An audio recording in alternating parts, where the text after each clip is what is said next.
I'm going to go ahead and share the presentation here. So I'm very excited to have so many of you joining us. We've been thinking about this project for a long time. So great to have this first real launching of it. So welcome to Minnesota Bumblebee Nest Quest.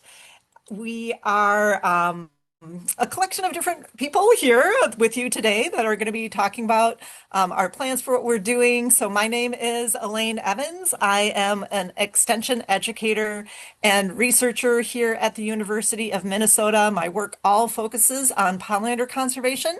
So I do a lot of public engagement in science where I have volunteers help collect data so we can learn more about pollinators.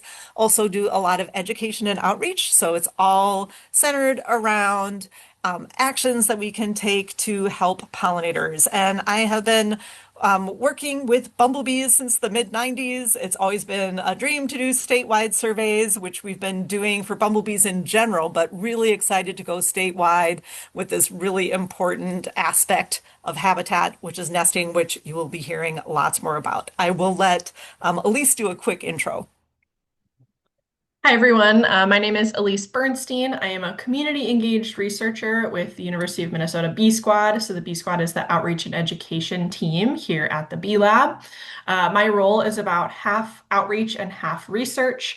So, I do a lot of pollinator related outreach, primarily in the Twin Cities. I also work on our Pollinator Ambassadors program with Elaine. And then I also am involved in bumblebee research, so through our nestquest project, and then I work on the Bumblebee Atlas a little bit. I'm really excited to be expanding this project statewide. We started nestquest a couple of years ago, which we'll talk a little bit about, but I'm really looking forward to our plans for this summer and getting to connect with you all and talk about our protocols today. Um, Sammy, you want to go ahead and introduce yourself? Yeah, hi folks, I'm Sammy. I am a researcher in the lab and I work with Clara, Lane, and Elise on NestQuest primarily, among other bumblebee nesting projects. My main expertise with bumblebees is nesting and is what I've focused most of my research on. I've been working with bumblebees in different aspects for about 8 or 9 years now and have been in the lab in a few different roles over the last 5 years. I'm really excited to see how many folks are here for this training and are interested in nesting bumblebees, as it's kind of like the new wave of bumblebee research, in my opinion. So thanks for being here. And Claire, I'll let you introduce. All right. Hi. Yeah, I am Clara Costello. I work with all of these lovely folks I'm a member of the Bee Squad. I'm a honeybee keeper and a bumblebee field tech. I've been helping out with bumblebee surveys for a lot of years now. And yeah, excited to see a new step in the NestQuest program. All right. Thank you, everyone, for introducing yourself. I wanted to give a brief introduction to what nestquest is. What are you here for? So nestquest is a program that we launched in 2024, but it was just on a smaller scale to answer kind of some really specific questions that we were looking at. And we took information from that and we're using to expand this effort statewide. So this is an effort where we're learning more about bumblebees, and we're doing this by collecting data and having volunteers help us collect this data. So this is a great volunteering opportunity. It's also a great way to just have some calm outdoor time. So our we all love going out and doing nest questing because it's very meditative. It's engaging but relaxing way to be outside, and you really get to work on your natural observation skills. And also, the result of this is that we're going to be able to make some conservation impact. So we'll talk more about how we're doing that with the data that we're collecting as we go through this. So in terms of who can NestQuest, we are really hoping that a lot of different people feel comfortable nest questing. So we welcome all different abilities with our protocols that we have set up. You can choose areas that are accessible for you. There's a lot of flexibility in where you can do your NestQuest surveys. There's a wide age range, so we don't have you do need to be 18 or older to adopt a grid cell, which is one of the steps.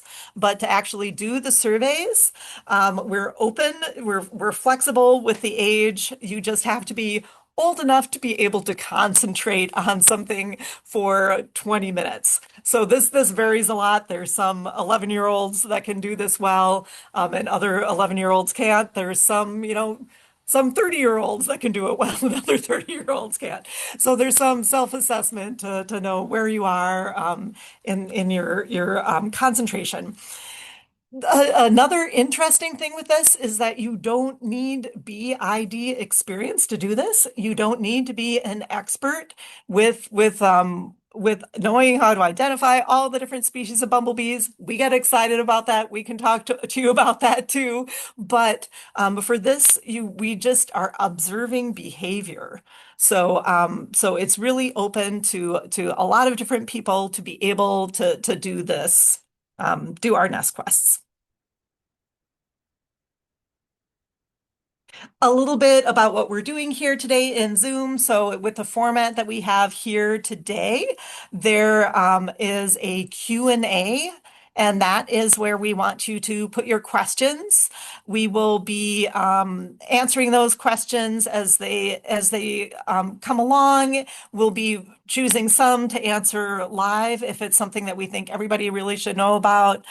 So whenever a question comes up, put it in there. We'll have time to address it, either writing in there or bringing it into a live format. So this session will be recorded, and we will be sharing it on the NestQuest website. So don't worry if you can't stay the whole time, if you have other things going on, or if something comes up.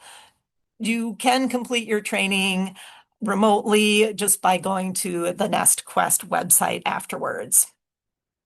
For our agenda today, we're going to be giving you some background on bumblebee biology and why bumblebee and nests in particular are something that we're also excited about. We're going to talk about the previous nesting research that's been done. And most of the time, we're going to spend talking about how do you actually participate in NestQuest. And once you collect your data, how do you enter that data, how to stay safe in the field. So a lot of practical information here that you can use to then just go out and start doing your NestQuest surveys. There are some great resources if you want to do a deeper dive into any of the stuff we're starting out with the bumblebee biology and ecology.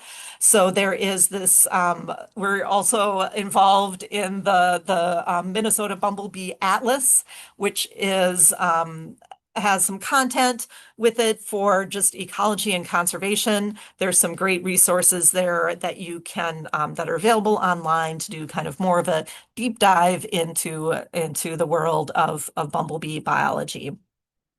And with that, I am going to hand it over to Clara. Do you want to run the slides, or do you want me to run them for you, Clara?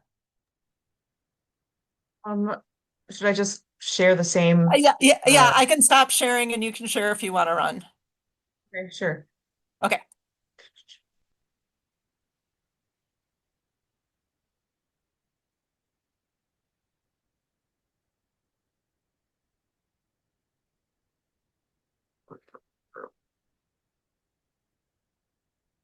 Okay. Uh, so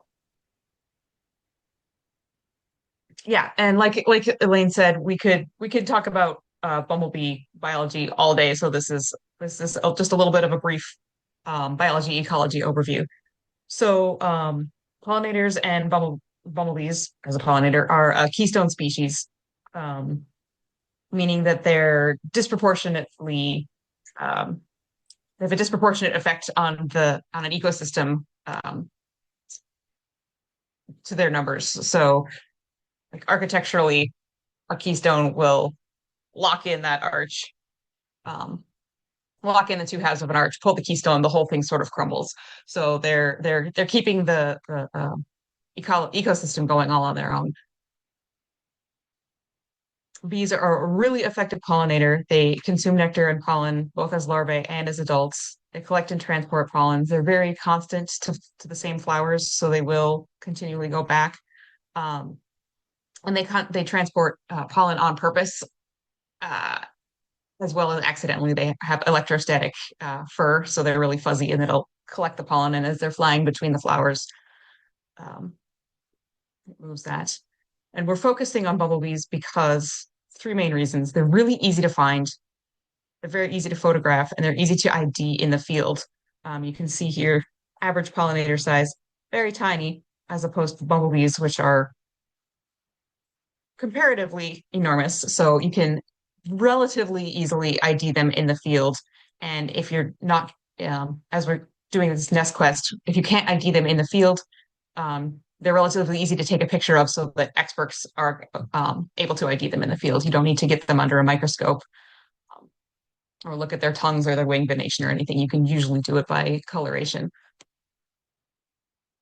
So bumblebee need three main kinds of habitat. They need overwintering habitat, so the queens can overwinter. They need foraging habitat, which is what we know the most about flowers. Um, and flowers are really important and they're really visible and they're pretty. And so we get a lot of research on that. But for NestQuest, we are focusing on nesting habitat, which is very understudied just because nests are kind of a pain to find, as we'll talk about. So in the springtime, the bumblebees do this sort of nest searching behavior. And it's if you see a bumblebee that's flying and you think it would probably get pulled over if it was driving like that, it's probably doing its nest searching behavior. It's flying these weird paths in places where there's not a lot of flowers. So you wouldn't think they're not looking for lunch. So they're probably looking for someplace uh, to live. And they are not doing this constantly. They're just sort of stopping to explore and buzzing around and just looking like little weirdos. Uh, so you'll see them stopping on this path to kind of poke around in the ground to see what's under there. The bumblebee nests are established by solitary bumblebee queens. Unlike honeybees, um, bumblebee queens are self-sufficient. So they can found nests all on their own in the springtime. Some of the nests are on the surface, some of them underground, but all of them require pre-insulation. Abandoned rodent nests are super common because rodents will dig the holes and insulate them. Bumblebees, not diggers by nature, so they'll take over nests or any kind of insulated areas, piles of grass. We find them sometimes in grill covers or garage insulations. But there's still just an awful lot we don't know about nesting habitats. And something interesting you can see about this particular queen is that she is going back to a nest she's already found because she's got these pollen loads.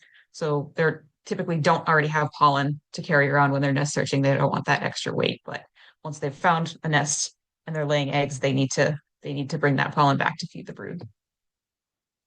So this is an example of a nest that's already been founded. Here, there's a queen and she's got some nectar pots and some workers. If you click that, oh, yeah, it's supposed to be a video, but that's okay. Oh, is that Uh, there we there go. she goes. So the queen is the big one in the middle, and she's got some of the smaller workers.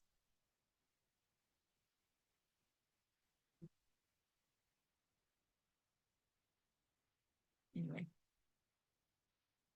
Um, okay.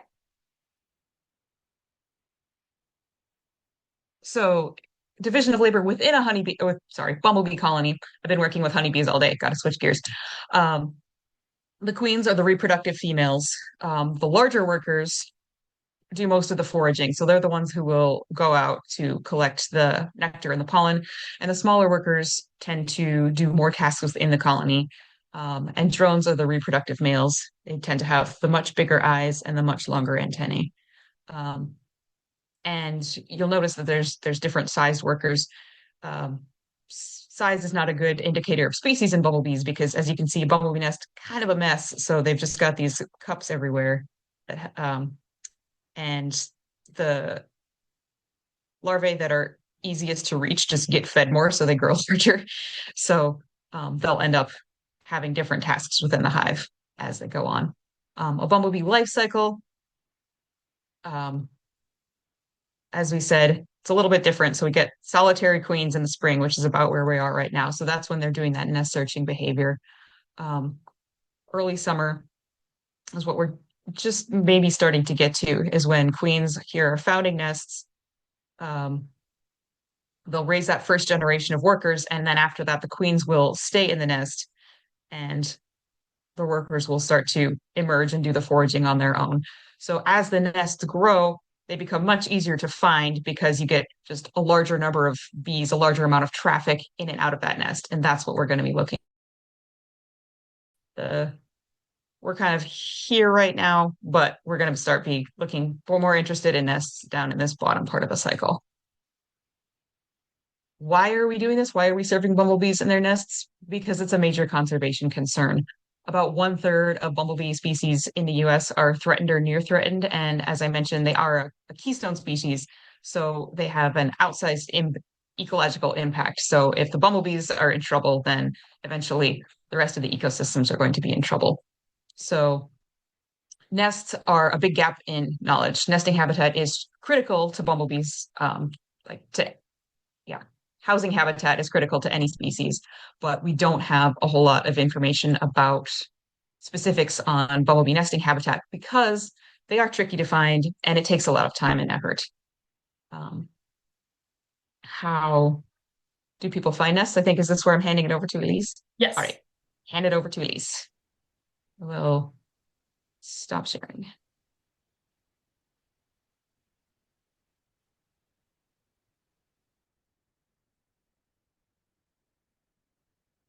All right, can I get a thumbs up that you can see my slides? Thank you. Awesome. So Clara gave us a nice kind of setup of why we're studying bumblebees, why we're focusing on them, and why the nests are important, but also that these nests are very difficult to find. And despite that difficulty, there are many different methods that people have successfully used to find nests. I'm just going to focus on three of those, which includes mapping flight patterns, radio tracking, and transect visual surveys. So Morgan Webb did a lot of mapping to find bumblebee nests in the early 1960s, and he was able to discover and describe several hundred nests in Nebraska. And what we know about Morgan Webb's methods is from these two sentences that were part of his thesis. Individual workers noted departing with full loads, particularly of pollen, were followed by sight as far as possible, and the approximate line of travel plotted on a composite map. Eventually, lines of intersection and concentration would point out the general location of nests where more intensive searching could be done. So it resulted in maps that looked like this with lots of different lines kind of intersecting each other. And then each of the little stars in this map represents a nest that was found. So this method was pretty successful for Morgan Webb, albeit quite time consuming. Radio telemetry is another kind of more recent method that's been used to try and find bumblebee nests. So newer, lightweight solar technology can be used with larger bees in an attempt to find nests. We did some radio tracking in phase one of NestQuest. So our goal was to compare methods of nest finding, so looking for nests compared to radio tracking. So we would capture bees off of flowers, glue these ultralight transmitters onto their thoraxes, and then two or three of us would follow the bees around with our handheld antenna. Unfortunately, we did not detect any nests using the radio telemetry. We were able to follow bees around anywhere between 5 seconds and 3 hours before we lost the signal. And once that signal was lost, it was really difficult to redetect. So overall, we faced a lot of challenges trying to do radio tracking to find bumblebee nests, and in our experience, it was not an efficient method for finding nests. In addition to radio telemetry, visual surveys have been used to successfully find bumblebee nests. So this term is used to describe long meandering surveys over a large area, typically about an hour-long survey covering 1 or more hectares in various habitat types and looking for visual cues of bumblebee nests. This research has been done in a lot of different parts of the US. So Genevieve Pujesic did surveys for bumblebee nests in Massachusetts, and she found over 100 nests, primarily in meadows and forests. Sammy did visual surveys while she was working on her master's degree in Minnesota, and she found, I think, over 30 nests, primarily in prairies and edge habitats. And these long visual surveys were what the protocols we used for our first phase of NestQuest over the last 2 years, and we found 18 nests in prairies. In addition to those large-scale visual surveys, volunteers have been employed to help find bumblebee nests. So Juliet Osborne did a study in the UK in the early 2000s with over 700 volunteers, and they found over 100 nests. I'm not going to talk too much about this right now because Sammy will get into it a little bit more a little later on, but this was another really effective method for finding nests. So kind of based on all of that previous work and previous research that's been done for different methods for finding nests and the things we've learned about those nests that have been found, that kind of brings us to NestQuest and our goals for this project. Our first goal is to compile species-specific natural history information of nesting bumblebees and record large and fine-scale habitat associations. And then our second goal is to create recommendations to help land managers identify and protect bumblebee nesting habitat. We are working really closely with land managers as we developed our protocols for this project because we want to keep them involved, since informing them and their management practices is one of our goals. So we surveyed over 20 land managers to ask what kind of land they're currently managing and what practices they use. We were in contact with many different organizations from federal, state, county, and local officials, as well as some folks that work in sustainable ag and conservation nonprofits. And we found that folks from all of these different agencies are really interested in helping and wanted to let us know kind of what they're doing and indicated that they are interested in supporting bumblebee nesting habitat. So why do we need volunteers in order to learn more about bumblebee nesting? Well, first of all, we want to find a lot of nests. These nests are really difficult to find, and because we're expanding statewide, that means there's more people to help us find these nests. And we want to learn about the habitat surrounding bumblebee nests. And again, because we're expanding statewide, we now have the opportunity to find nests in lots of different habitat types. So what do you need to participate in NestQuest? You need 3 basic things: curiosity and excitement about nature. You'll be spending time outside during these surveys, so being excited to get out there and quietly observe what's going on is important. You need time. Each survey takes about 20 to 30 minutes, so enough time to get to your survey site and complete your surveys. And then you need internet access. So all of our data is reported online. So you either need to have internet access at home or a friend or family members or through your local library.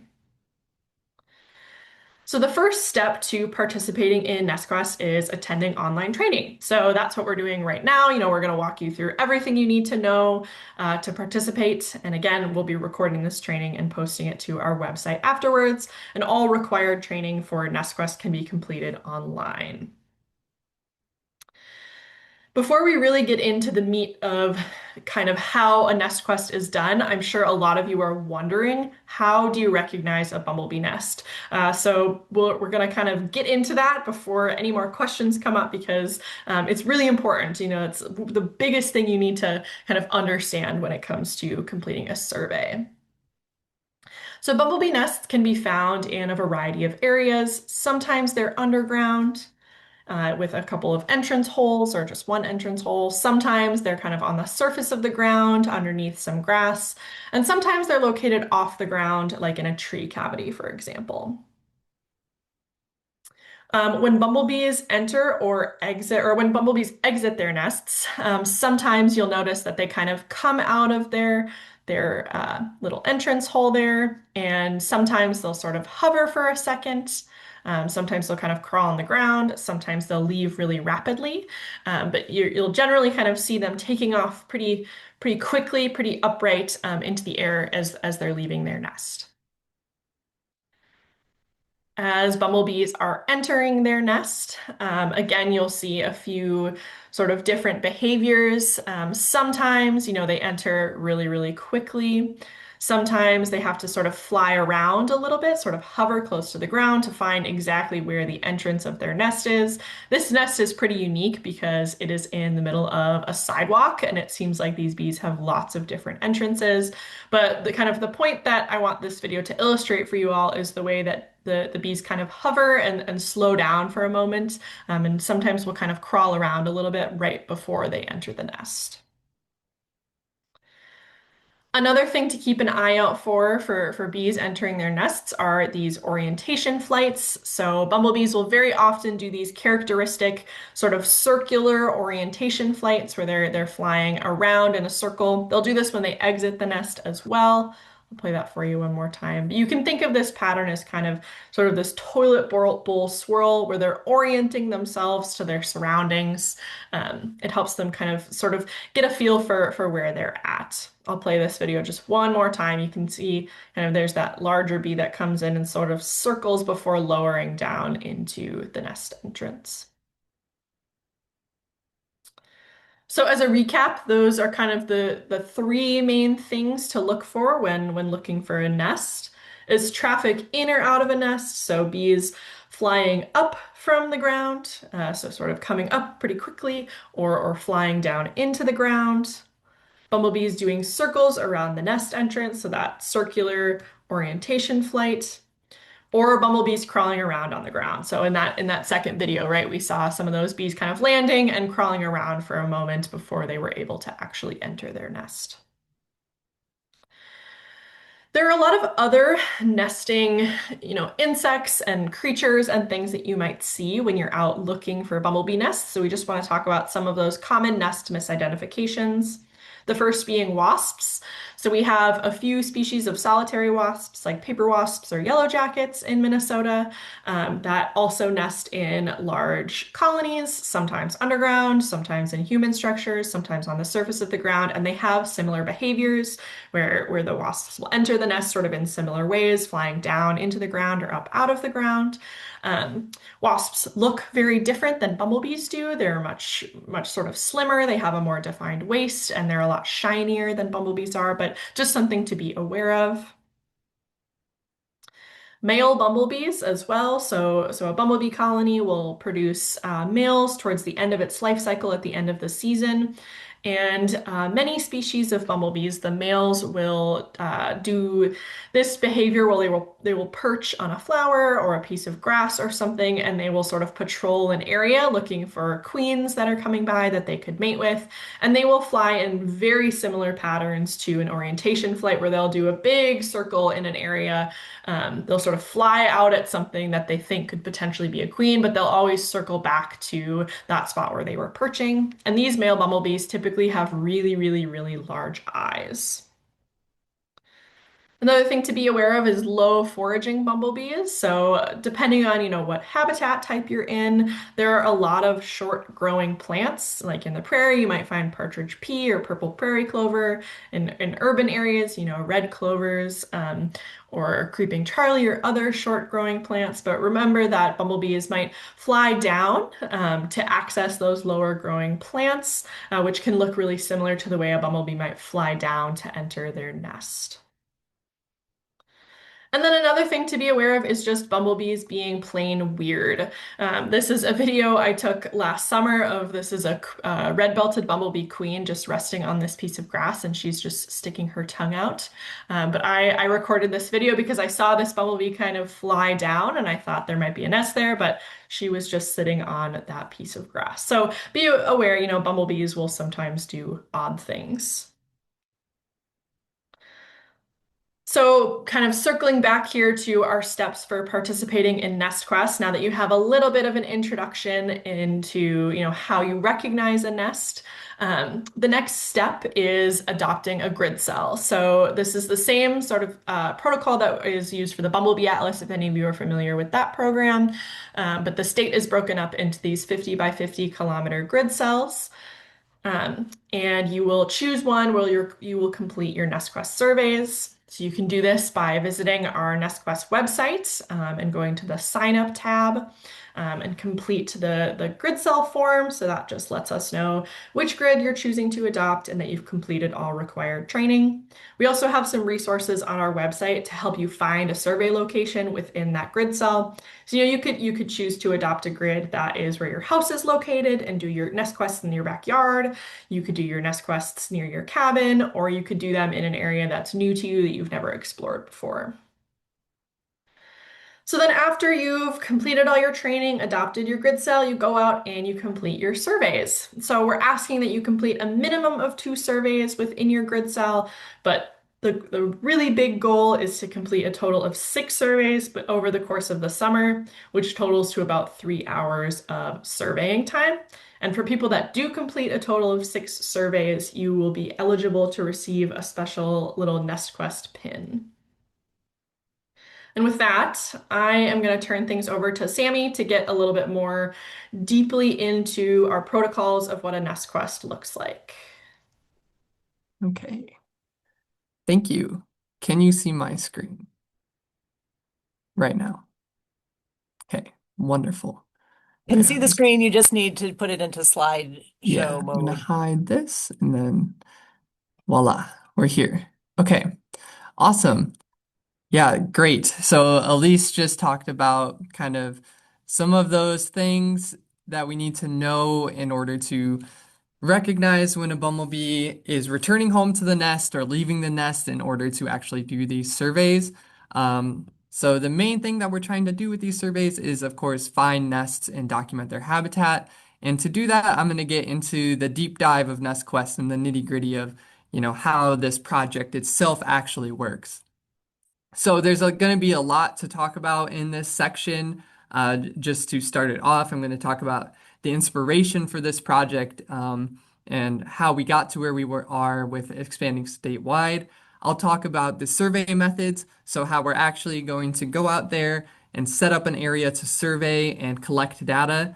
And I will then talk about that actual data collection, so what kinds of data we're collecting.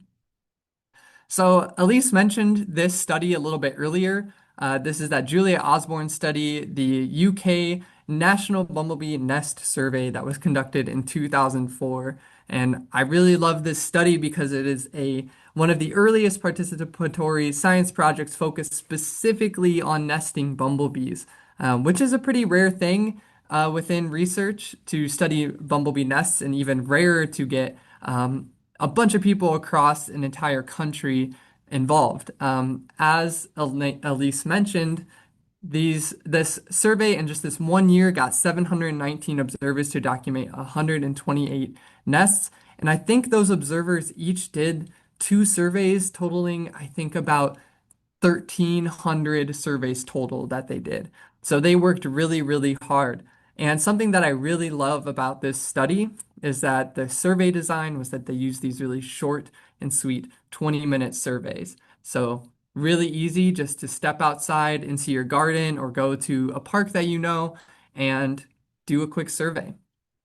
And so their success here in the UK inspired us to do it in Minnesota. And this is purely coincidence, but I learned this after the fact that the UK and Minnesota are actually very close to each other in size. So we might have a little less people, but we still have enough to cover this whole area. I also learned just today that there are 24 species of bumblebees in the UK versus our 25 here. So there's a lot of similarities happening with the size of the bumblebee community as well.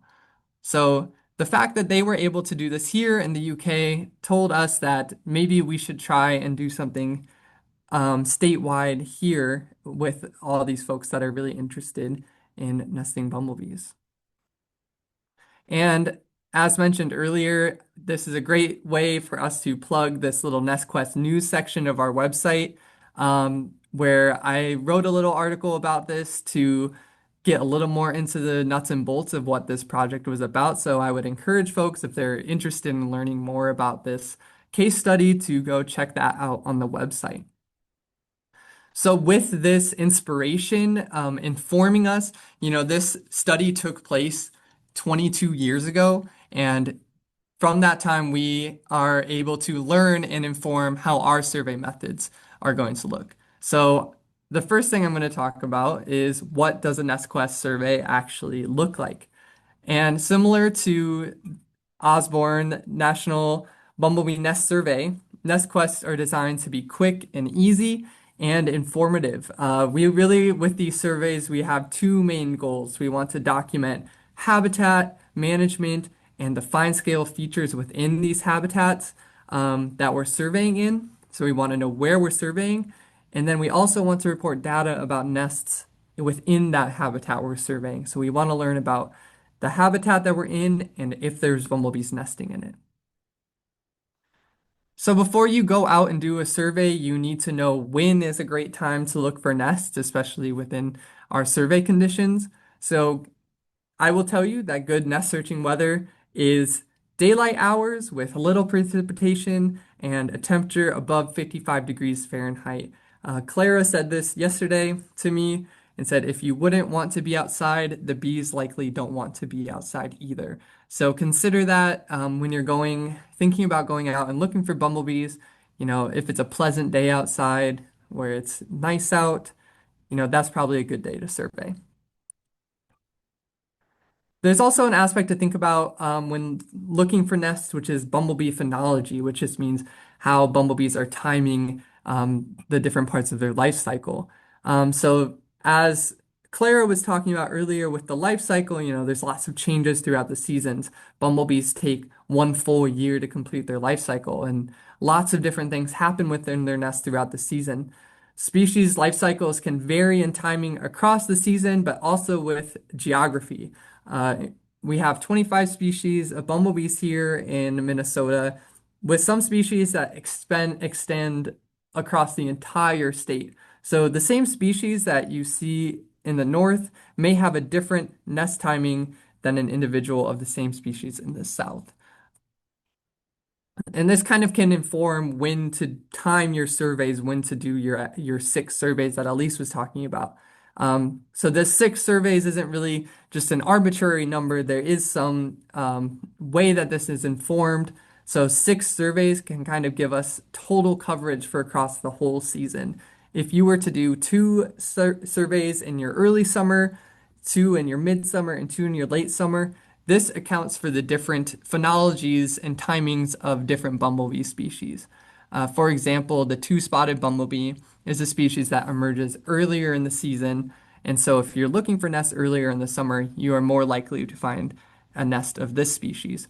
Versus if you go in the late summer, you may encounter something like a rusty patch bumblebee nest, which is more of a late nesting species. So this 6 total surveys is to give us coverage across the entire nesting season so we can try and see as many different kinds of nests as possible. But of course, if you can just get 2 surveys in during the season, that is great. So that was when to look for a survey. Now, a really important part of this is where to select a place to go survey. And I think it's good to think about this in respect to the goals that Elise mentioned, where we're trying to work closely with land managers and look for nests and learn about habitats where people are managing land. This can be in grasslands like prairies and forests where people might be doing, forest restoration, in your parks or yards or gardens where people might be gardening or changing what kind of plants are in these places, or in pastures and old fields or other agricultural types of areas um, where things are constantly being planted or grazed. So these are all good, broad places to look for nests. Within these habitats, we're also interested in these nesting features, kind of these fine scale things that make these habitats attractive to nesting bumblebees. I'll talk a little bit more about this when we get to data collection, but these are things that could be interesting to a nesting bumblebee, for example. Like in this photo, this bumblebee has a nest just under this log. Somewhere in there, there's a hole that it's going down and entering its nests. And so things like the type of grass or the height of the grass, the different vegetations, um, different kinds of structures or areas where rodents might be nesting may all be interesting nesting features to a nesting bumblebee. So your grasslands may look something like this. You may want to survey somewhere in a prairie where you have a lot of different perennial forbs and grasses, or in a savanna, which has those prairie plants, but also has some more open spaces with some scattered trees in it. We're also interested in places with varied vegetation, such as this shrubby prairie forest edge. I like this because, you're getting kind of a mix of two different habitats crossing over with each other. And in this prairie, there's a lot of shrubs and even a little tree in there that is kind of representing a different kind of prairie than the one before. We're interested in different kinds of forests, so we want to know what about deciduous forests and what about coniferous forests are interesting to bumblebees. So broadleaf species like oaks and maples versus our needle-bearing trees. And the mixed forests, the ones that have both of these kind of different types of trees. And this is a great example of a nice mixed forest that I would want to go survey in because I'm seeing, lots of fallen logs and trees and an open understory that's easy to traverse and look for nests. You might be out somewhere in the country where you have more access to pastures and old or fallow fields. It might be hard to identify the difference between these two broad habitat types. But basically, it comes down to a pasture is somewhere where there's active grazing happening. For example, like this herd of sheep is actively grazing in this pasture, and that has an effect on the vegetation. Versus an old field or a fallow field is a field that has been intentionally left out of production. It's not being seeded with any sort of agricultural crop. It's not being grazed by cows or sheep. It's kind of just being left there, which gives a different kind of vegetation community. As you can see, if there's nothing grazing, there might be lots of flowers, which makes that habitat different. So it basically comes down to, is it grazed or is it not grazed? Hey, And Sammy. yes, Just there is a relevant question here from Emily Moore, let's hear it. I manage a 17-acre restored prairie. Shout out to the WCROC. And my team just burned it on May 1st. Do you anticipate that would be a good site for nests? Uh, Potentially, that's something that I think this project is hoping to help us learn about, right? And as we get deeper into this presentation, I'll talk some more about the specific management questions that we'll be asking and collecting data on for this project. The short answer is yes, I do think that could be an interesting place for bumblebees to nest. I've heard of folks going out and looking for nesting sites shortly after a burn and have still found bumblebees actively nest searching and even actively nesting in burn sites. But I think it's still unclear as to how attractive a burn site is to different bumblebee species. So, yes, great question, and I think that is super duper worth surveying in. Yeah, and I've heard from some just again, more data will help us figure this out, but in some cases where those burned areas, sometimes it can be easier to see the nests too. Yeah, because if there's a lot less grass on the ground, the nest can be more obvious and more obvious to nesting bumblebees as well, who are trying to find a place to live. Great There's one question. other relevant question that maybe we can address now. So Annette Yeah, was asking, are these 6 surveys in the same spot or in more than one place? that is a great question. Um, I think generally what we're looking for is your plots to be varied. So to answer this question, for each, which I'll talk about in a few minutes, you will have a plot that you will survey for nest in, and for each plot, you will only do one survey in it. However, if you are going out to like a park, for example, where you have lots of space, you could do all 6 of your surveys in that park with different plots each time. So if you could fit 6 plots into the park or the prairie that you're at, yes, you could return to that space. Um, You can return to the space, but I think for the mhm. plots, The we're plot is just assuming one. once you watch that plot for 20 minutes, we know whether or not there's a nest there. You're Hmm. done with that plot. You set up a new plot. Yes. Yeah. And I can expand on, how you can confirm if there's a nest in your plot and, why we choose this 20-minute survey time in a few slides here. So great question. Yes, return to the space if there is a lot of room to keep searching for habitat. That's interesting. And especially if it's easy for you to get there or if it's a place you know very well. Okay, great questions, folks. Keep them coming. Um, where were we? We just talked about grazing. Um, and we're talking about where to set up your surveys. So when you're thinking about going to set up your surveys, there's lots of places that you can probably think of right now off the top of your head of where I want to go look for nests.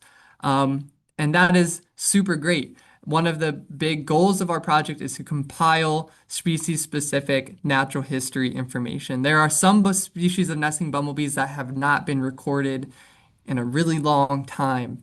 And kind of the point of this is to find nests anywhere of any species because the more nests we find, the more we will learn about them. So anywhere that you think is interesting to survey for nests is great.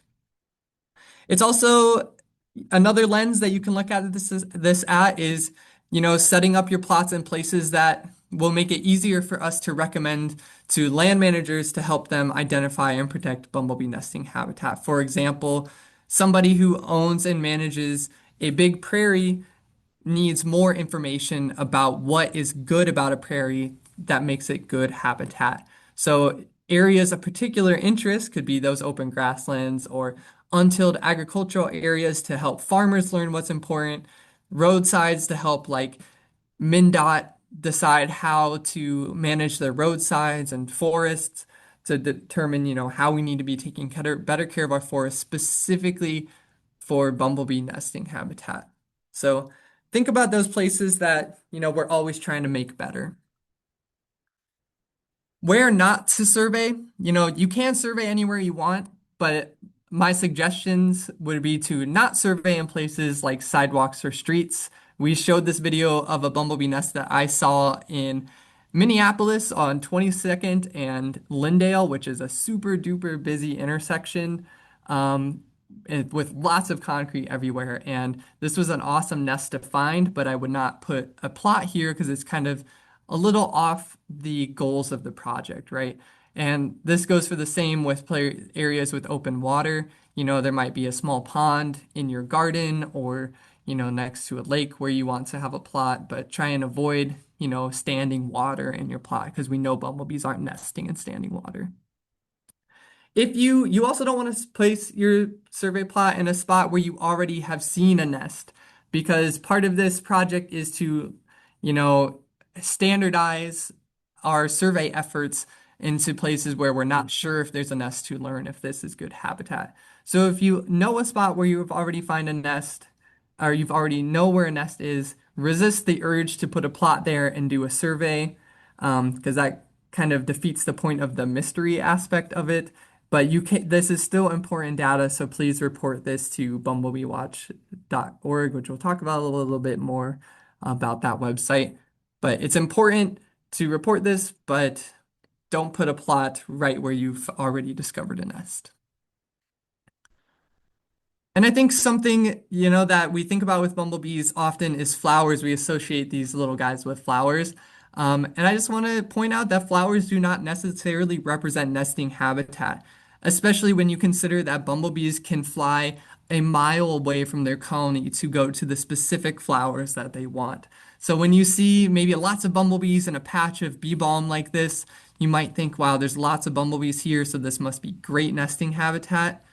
It may be true, but it may also not be true because those bumblebees could be from very far away.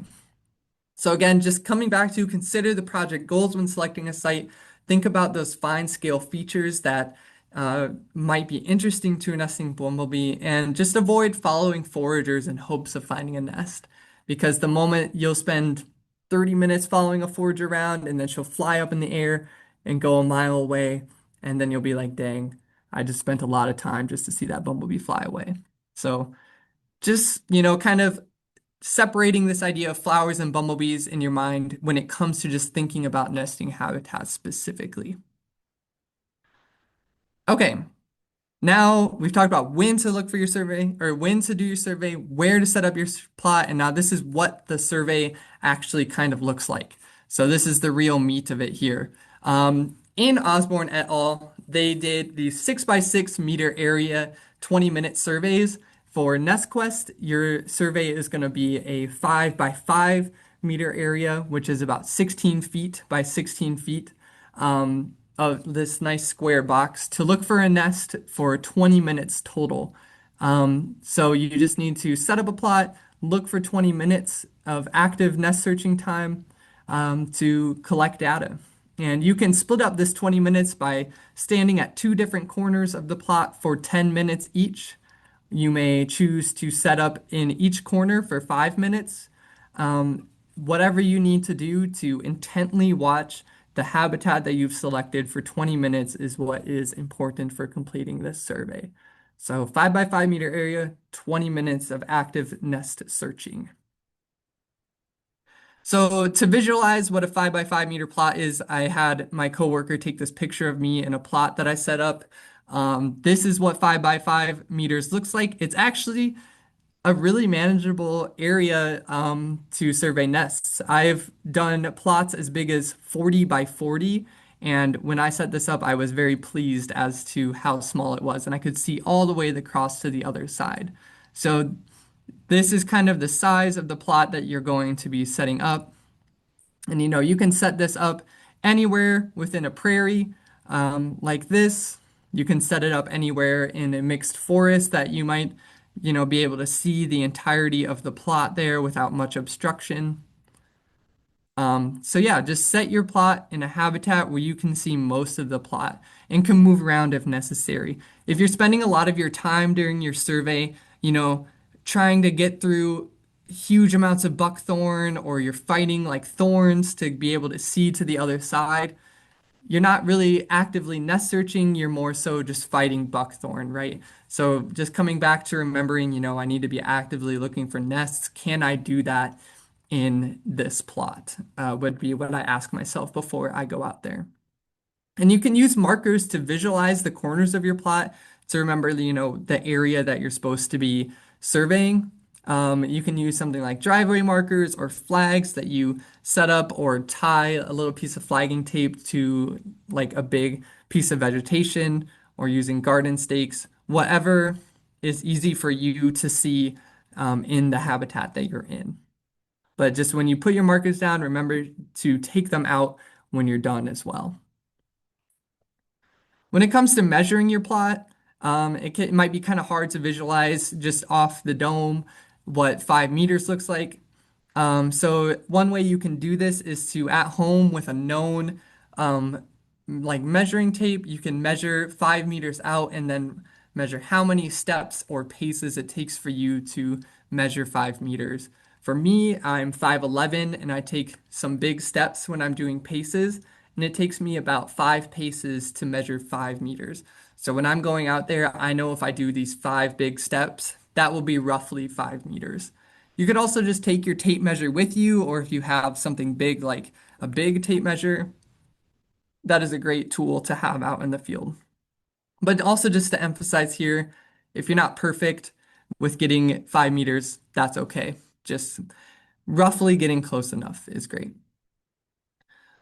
I was trying to think of a way to visualize this for folks, because 5 meters is very arbitrary, but I kind of landed on that, a canoe is about 5 meters long, or 16 feet is supposedly the average canoe. So not to stereotype Minnesotans, but if you have seen a lake in a canoe, maybe you have seen what a canoe looks like, and I will tell you that's about 5 meters long. So that can be a way to kind of visualize that in your brain. Some of your habitats might not be um, quite fit for a 5 by 5 meter plot. For example, if you have a long garden bed in your backyard or a fence line or windbreak that you're interested in surveying, but you're like 5 by 5 meter doesn't quite fit in this habitat, you can opt to do a 10 by 2.5 meter plot and kind of survey in two different spots along that long side. Any edge kind of habitat is great for this too. So remember that you can do something like this.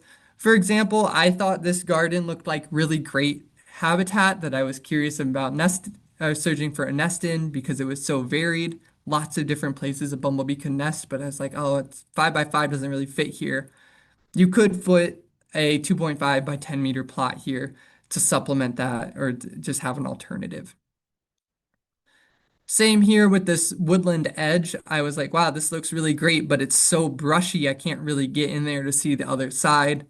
You can put a long quadrat there to look for nests in that and just kind of, go up and down it for 20 minutes.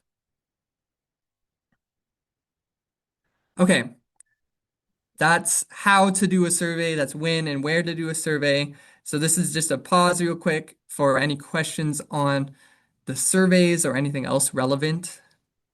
Yeah, there Um, were a couple of questions about kind of plots. So I thought there's a few that I'll kind of summarize into an answer. So people are asking about like how many plots and how to designate them. So the basic idea is when you're adopting your grid, that is a huge area. That's this mhm. 50-kilometer square grid.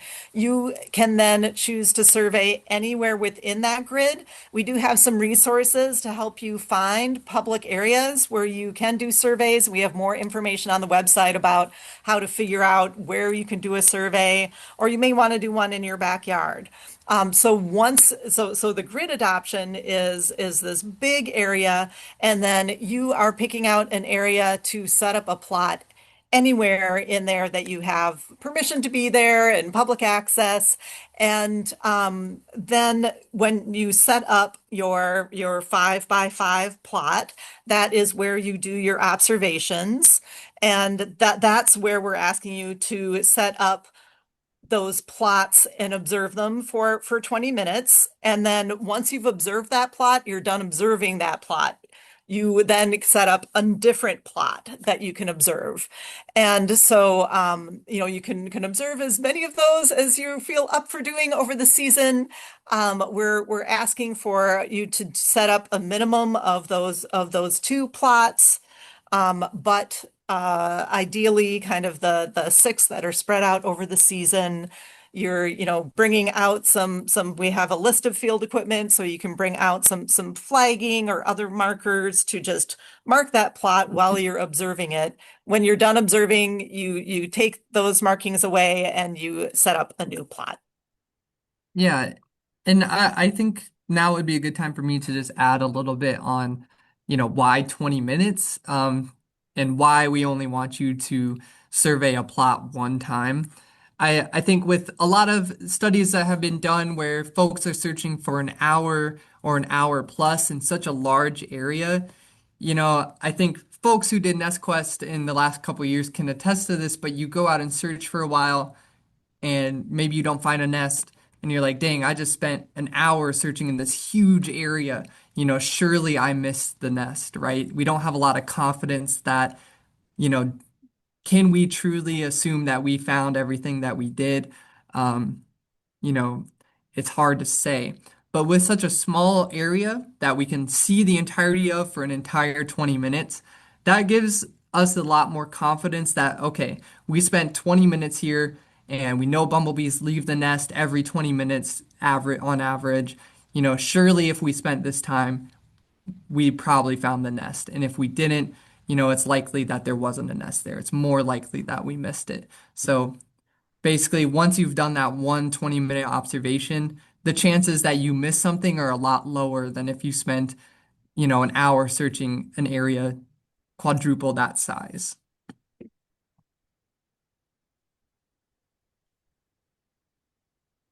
Any other questions?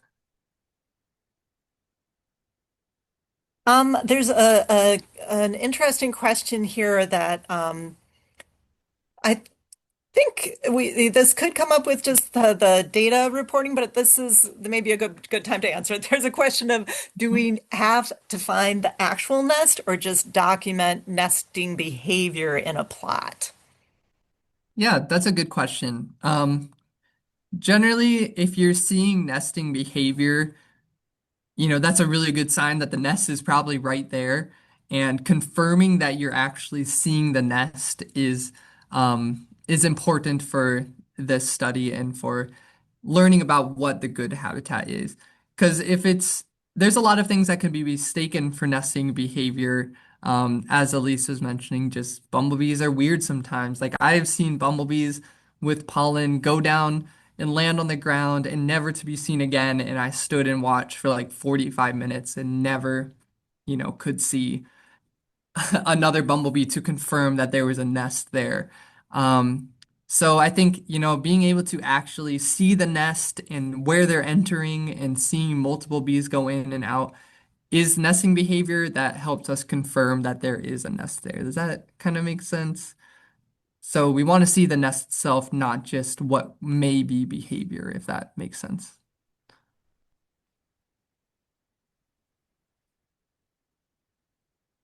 And when you find a nest, it will be fairly obvious.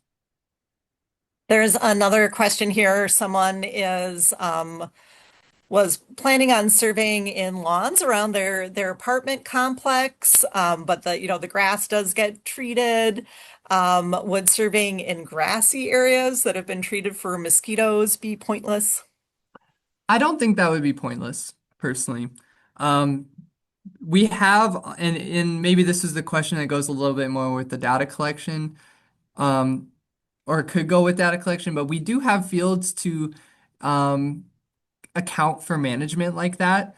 And there, I have seen nests and photos of nests in lawns that are so manicured, you'd be like, how can anything live here? Right? So I think it is possible and it is worth your time, especially if that's, what you're planning on and what you're interested in and what's accessible to you.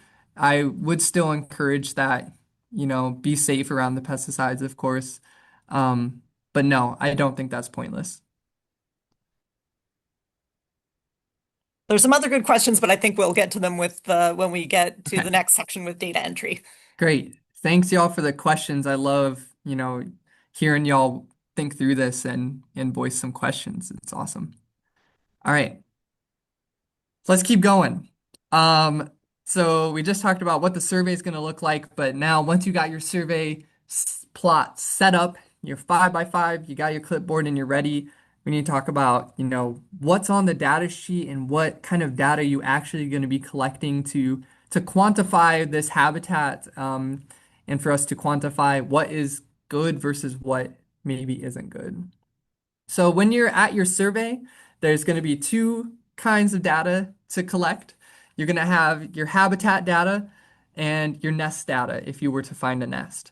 And from here on out, anytime I talk about habitat data or nest data, or you have your data sheet or are entering data, anything that has this tree icon will always be where habitat data is being explained, and this little bumblebee with the wax cells will represent nest data.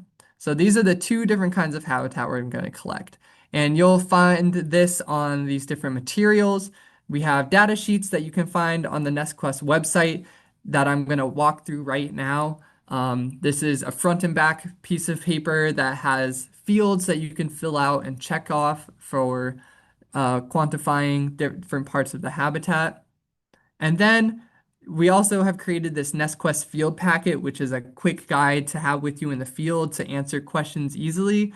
I'm about to talk about, a lot of data here, and you don't need to remember everything that I say or get every question answered because this field packet you'll be able to have with you in the field in reference to answer certain questions about certain data. And those can both be found on the website. So when you are going to start your collection of data, first thing we need to know when and where you're surveying or when and where you found the nest. So this is often called locality data, the location of where you're surveying. So on the habitat data sheet, this is what that's going to look like. This is part one of the Bumblebee Nest Survey and Habitat Data Collection data sheet.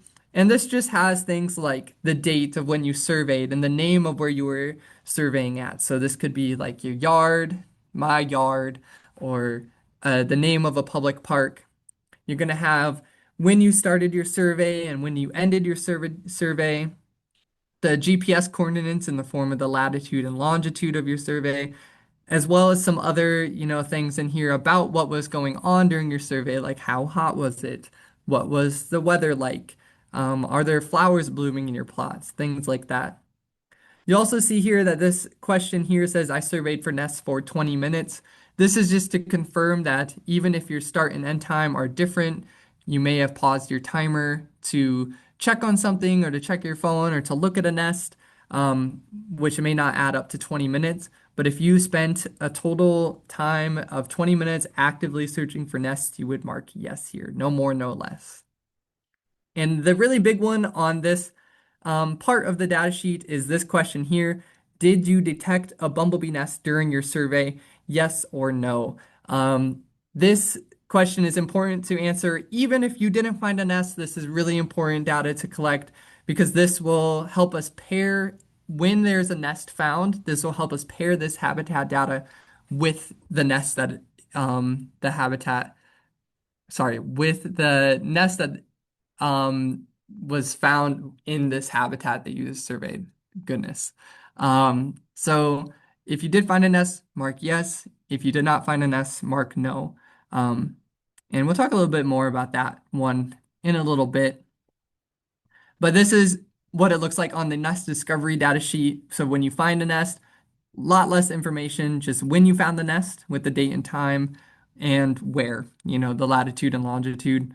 And you'll list your Bumblebee Watch username as well when you're submitting this data, because that will help us pair this habitat data with this nest data.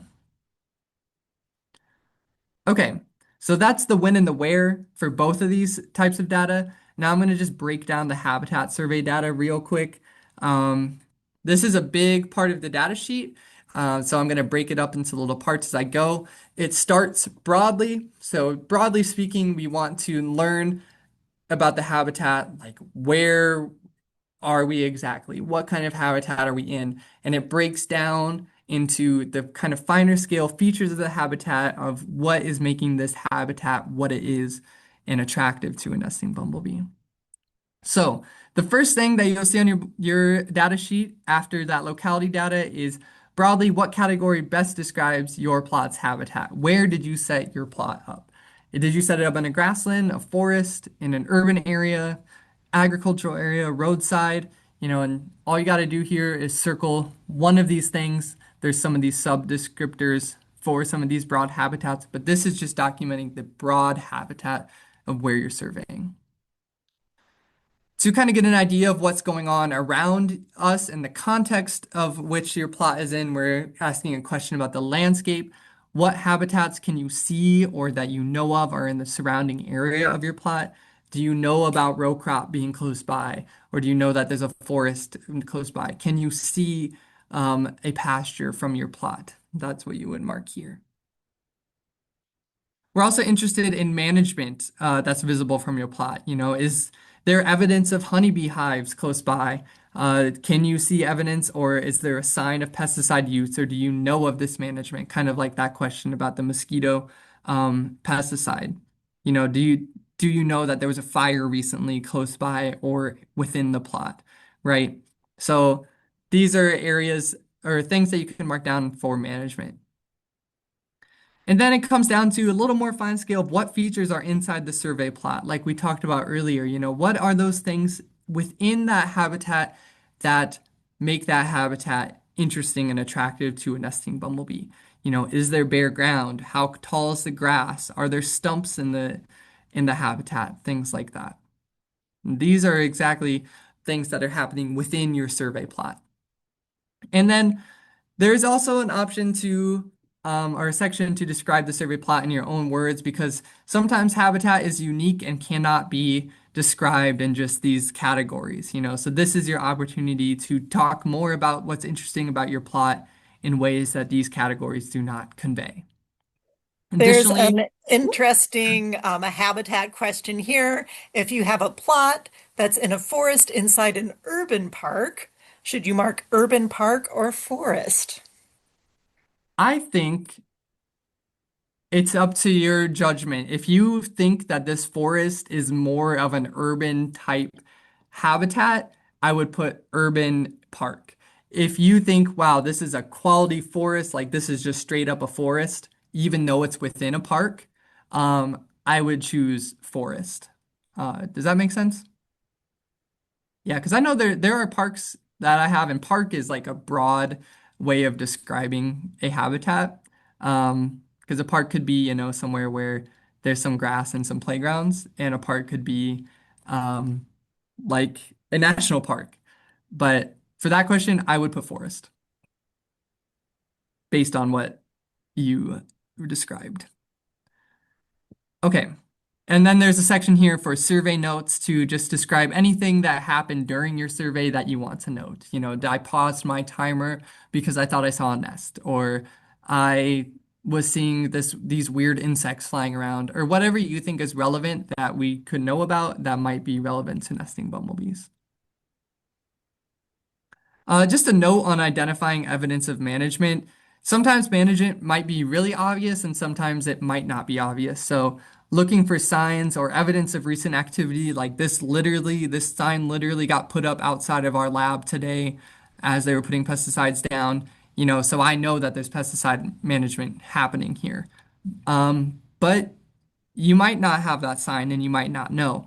So when it comes to marking down types of management, if you aren't sure, there's no need to guess or no pressure to put anything in that section. You can mark no evidence or just leave that section blank. So basically, just write down what you know for sure.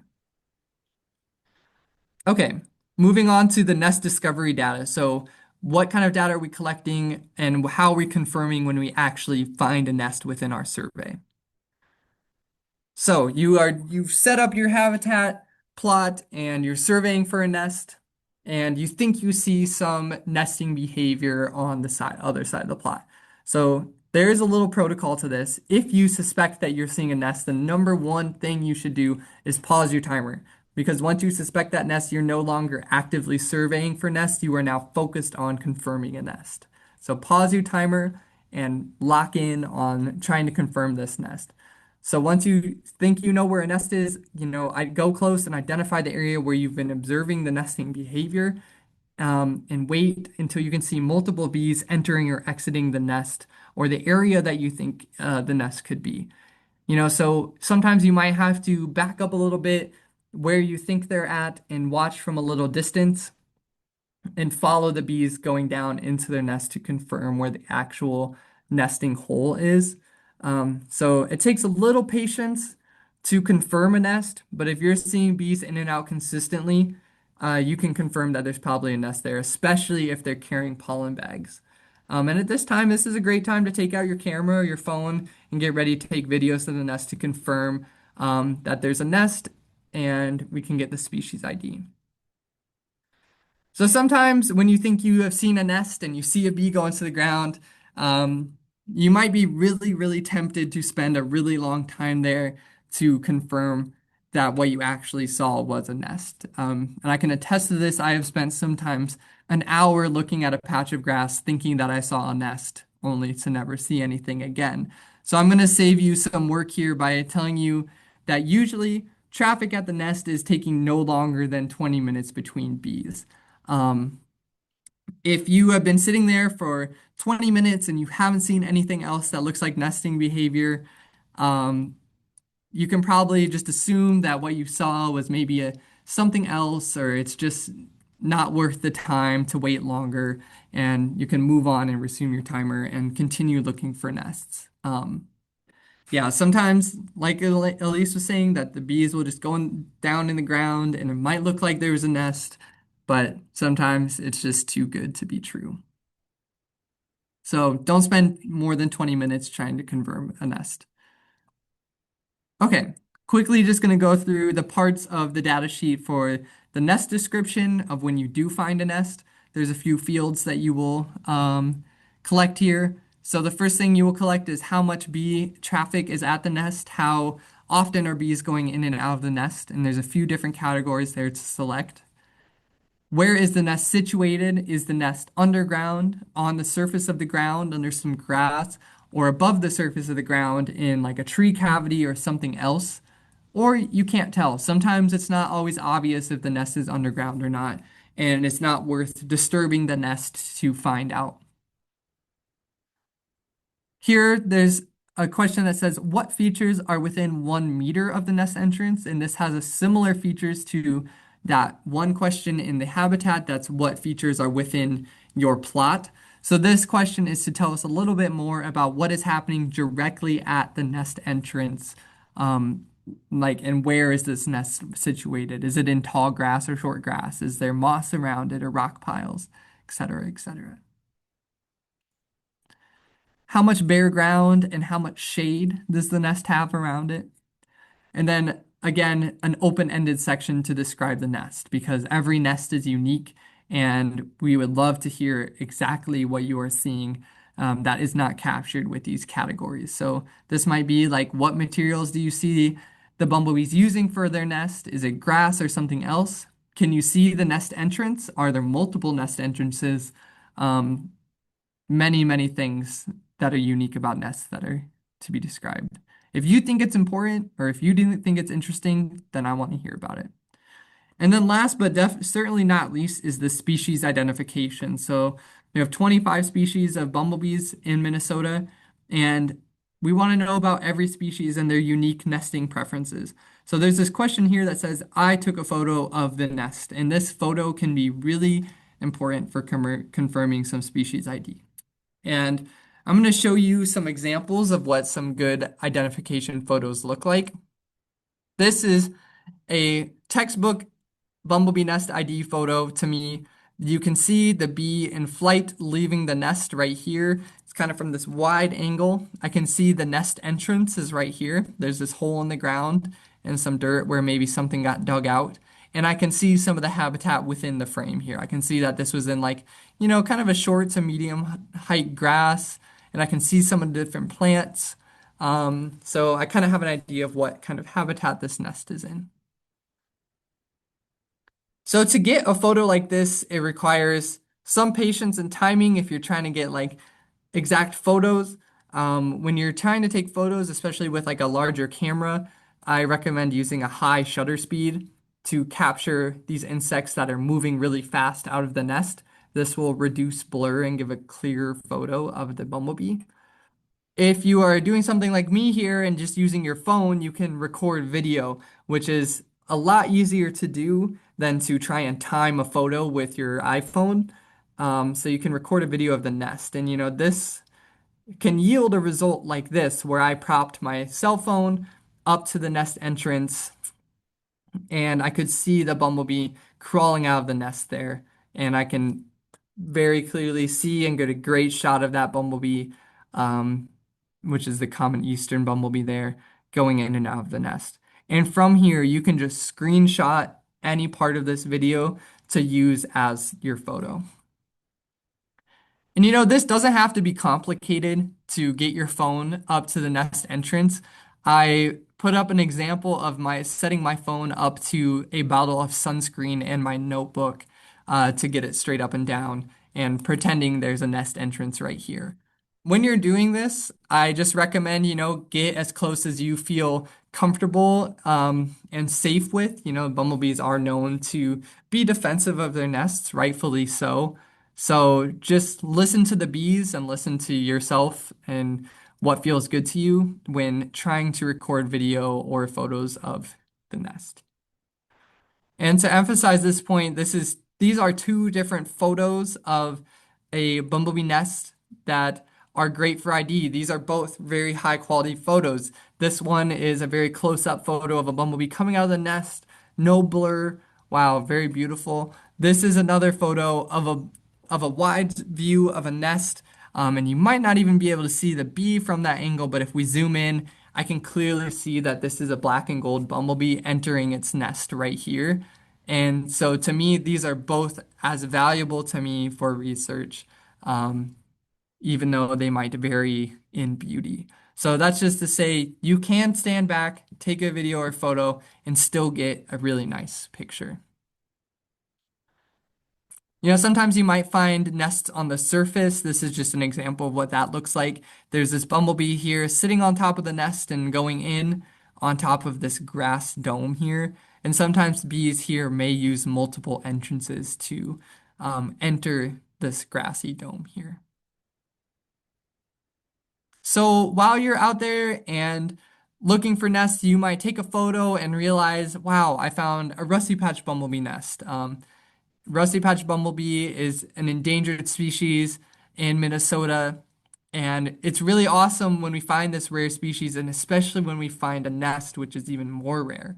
So if you have found a Rusty Patch Bumblebee, take photos and send us this possible find as soon as you can, because that would be so awesome. But remember, when you find this nest, that Rusty Patch Bumblebee is federally protected, and it is illegal to handle or interfere with this nest. So it's good just to report this, and we can take the necessary steps to learn about this nest safely and legally. I also am just going to jump in with a question that was in the chat from Sarah, which was with what to do if you just stumble across a nest. And so Mm-hmm. we do want you to report your random nests to Bumblebee Watch. So we'll get into maybe we'll have a second to talk about Yes. Bumblebee Watch here. We're running a little short on time, but we're interested in all of the nests that you might see. It won't be part of an official survey, but all of that kind of nest discovery data that Sammy was just talking about is all data that can be collected just on Bumblebee Watch. So that sheet is a good reference for things to use, data to collect from your random nests and take photos in the ways that were recommended, and then we will go ahead and share those on Bumblebee Watch when you can, and those will contribute to a big data set. Great. Yes. Interested in all nests. All right, I am gonna do a really quick speed run of data entry here. Um, I know we are running short on Oh, that time, is so so good. if folks have to step out, we understand. We really appreciate you being here with us tonight. But I want to make sure we get through data entry because that's the kind of the last important piece of things. So our data for NestQuest is entered in two different places online. The habitat data goes on to our data entry portal on the NestQuest website, and the nest discovery data, so if you find a nest, though that information goes on to Bumblebee Watch. So the nestquest data entry portal is available on our website. There is a tab on the top that says data entry in all caps. And then it will bring you to this page where you can access the form where you submit your habitat data or navigate to Bumblebee Watch. So you'll submit all of the habitat data from your NestQuest survey. So that was the first chunk of data that Sammy went through at the beginning of the data collection. So the date, time of your survey, those habitat features, what kind of habitat is your plot in, what features are within your plot. There is an option to share a photo of your plot as well. We definitely encourage you to take a photo and upload that of your plot. The most important thing to do is to remember to hit submit at the end of the form. I know I am guilty of this, of filling something out and not actually clicking submit. So make sure you hit submit so that your data actually makes its way to us. Your nest data, so if you discover a nest, will be entered into Bumblebee Watch. So Bumblebee Watch is a separate platform that you will need to create an account for. Creating an account is pretty straightforward. You can, I think there's a button in the upper right-hand corner to sign up if you haven't done so already. When you go to enter your data into Bumblebee Watch, you will click the Add Bumblebee Sightings on the left-hand side, and then you'll be prompted to select your project. And NestQuest is one of these regional projects that you can select from this drop-down bar at the bottom. So once you select NestQuest, then you will continue to enter the rest of your data. And the questions that are asked on Bumblebee Watch are the same as what are included on your data sheet. I think Clara was maybe going to chime in to talk about a little bit about if you Yeah, didn't just find a nest, is your data still useful? and it is absolutely um, most surveys don't turn up a nest. And that doesn't mean that you're bad at this or that you're doing anything wrong. It's the reason that bumblebees or bumblebee nests are so understudied is that they're difficult to find and you're just doing a thing that takes time. If you don't find a nest, that is still absolutely valuable survey. It's teaching us about where bumblebees are not nesting, which is as important as teaching us where bumblebees are nesting. It's just not quite as exciting to survey. So null data is still data. Please still upload your survey data if you don't find nests. We still love it. And, worst case scenario, oh no, I spent 20 minutes out in the meadow on a pleasant day. Darn. We would love to hear about it. So we appreciate your time, whether or not you find bumblebees, and we appreciate your data, whether or not you find bumblebees.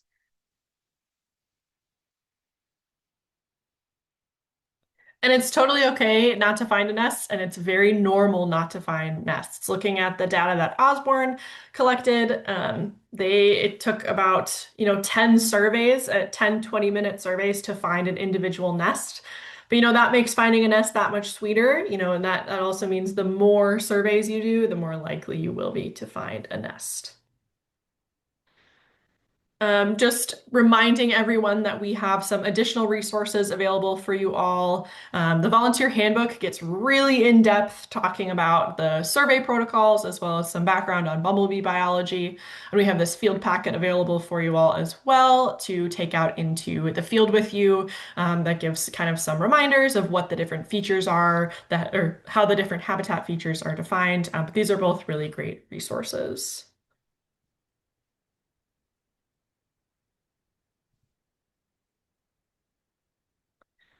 I think since we are already at the end of time here, we're going to have to skip our field safety portion of things for today. We've got lots of resources on our website about being safe around an active nest, as well as just some general, things to be aware of for when you're doing work in the field. But we can stick around for just a few minutes to answer a few more questions. For folks that are still around, I have just one more poll that I'm going to launch. We'd love to know, if you're ready to adopt a grid cell or if you need more information. Thank you all so much for joining us today. It's great to see that there are so many of you here. Again, lots of folks in the Twin Cities, but pretty cool to get some representation throughout Minnesota. And we're really excited to keep working with you for the rest of this summer. But yeah, we'll stick around for a few minutes, answer any lingering questions. Yeah, there is a question from Scott if they could do more than 6 surveys, like 3 each during the early, mid, and late summer, and absolutely. So as many as you're comfortable doing, we love lots of data. We're really hungry for it to learn more about what these bumblebees are doing. And we very much appreciate your willingness to get out there and help us with this.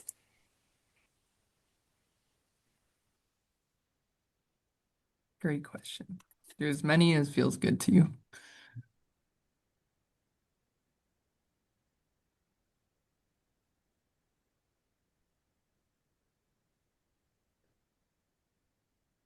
And for those of you who are feeling like you still need more information, we do have lots of resources built into the website for additional training. The volunteer handbook is very detailed And that's something that you can access and read through. We're happy to answer more questions too. We have this live session now, but feel free to email us also at whenever these questions come up.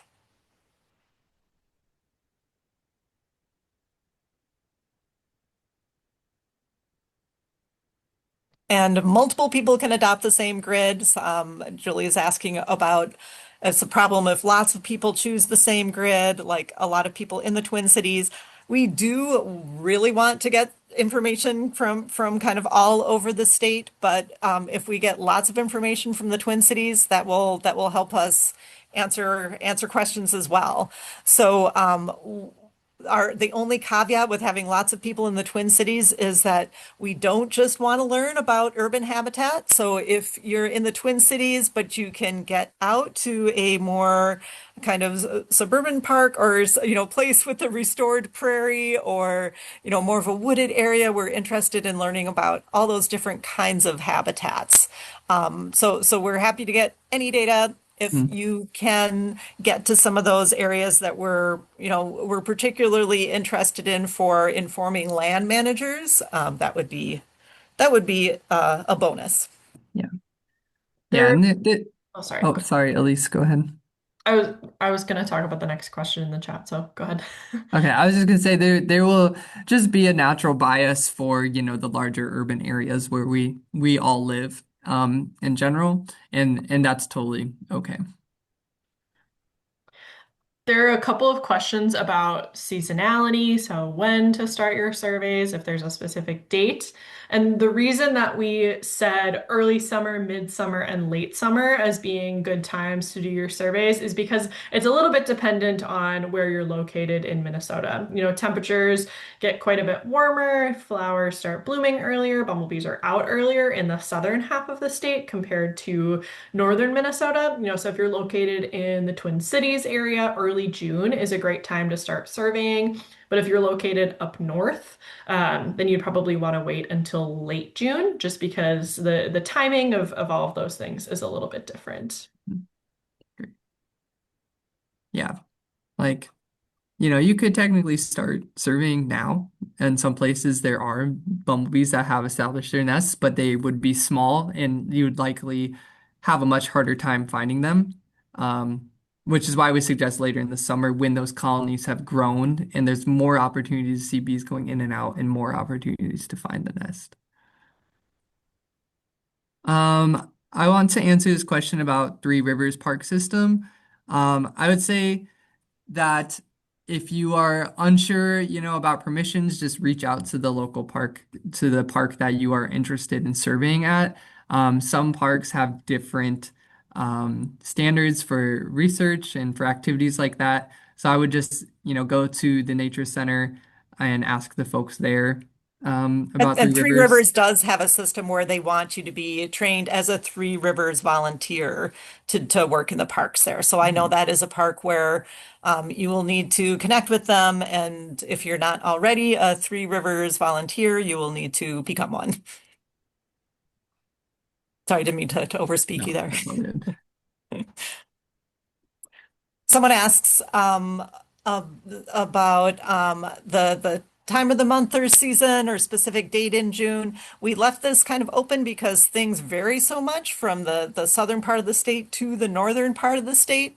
So we're basically waiting, if you remember that annual cycle of the bumblebees, we're waiting till the bumblebee colonies build up enough that there is traffic with workers coming back and forth.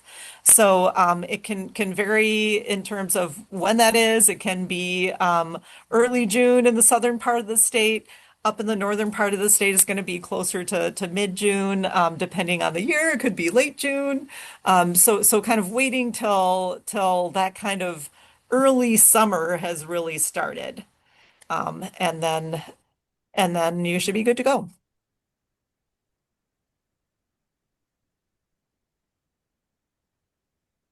Would you be interested in ag field? I'm guessing that's meant to say field adjacent sites. Um, yes. Uh, Yeah, basically just not in areas that are tilled. because we assume that that's going to be messing up the bumblebee nests. But any kind of other area that doesn't have that, that's so that's why we're interested in pasture and those fallow fields, and then field margins can be great places for bumblebees. If you think about any place that a rodent might make a nest, that's a place we're going to be interested in.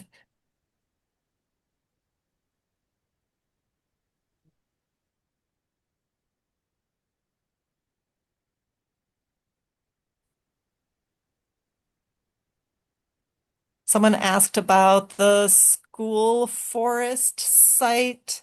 Um, and I'm not familiar with school forests, but the question is also contacting the DNR to get approval. So if that is a DNR run program, then I would yeah, suggest in general, the rule of thumb is wherever you're surveying, if you can figure out getting in touch with the land manager to make sure that they're okay with you being there. And some land managers just want to know what's happening. They're interested in the data that's being collected, and they just want to know what you're doing.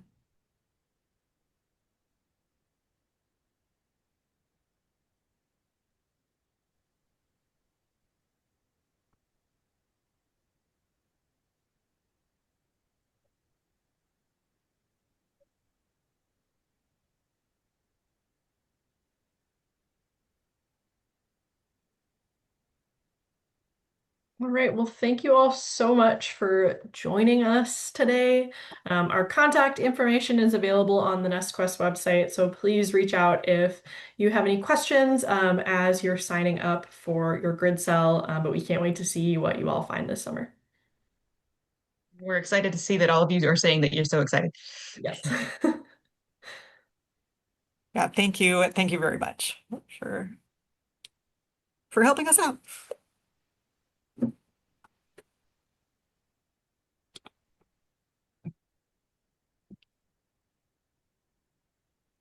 All right. All I'm right. going to close things Thanks. out. Hope you all have a good night All right. and see you See later. you later.